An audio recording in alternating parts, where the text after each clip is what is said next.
Hey everybody, George Chamberlin here, watching your dollars on this Monday, the 2nd of April. Hope you made it through April Fool's Day yesterday and back to work as we celebrate a great first quarter of the year. The stock market really up substantially. The Dow, the NASDAQ, and the S&P 500 doing very well. You know, social media has become all the buzz, and there's a lot of companies out there that have become publicly traded companies that probably have a lot of potential. I'm not sure Groupon is one of those. There's been a lot of questions about the viability of the company. I thought we'd take a look at the stock chart for Groupon.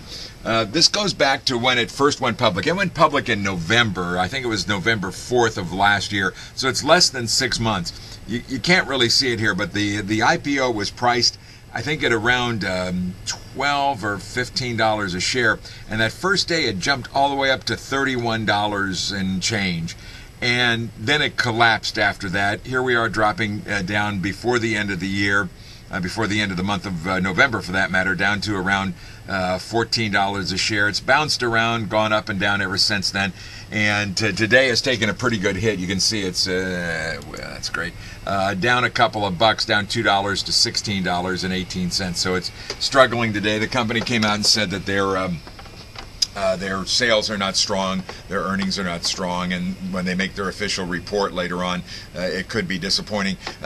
People really like Groupon, but the problem with Groupon has been there has become so much competition for their one-day deals that really were all the rage when they first started out, and now every newspaper in the world, every radio station, everybody out there has one-day deals competing with Groupon, and it's a market that doesn't work real well. A lot of retailers who have used Groupon have found that it really isn't worth the big cost that is involved with that. They have to give up a tremendous amount of their profit from whatever product they're selling.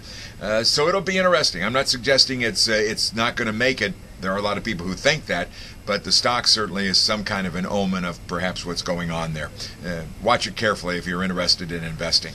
Watching your dollars, I'm George Chamberlin. Have a good one.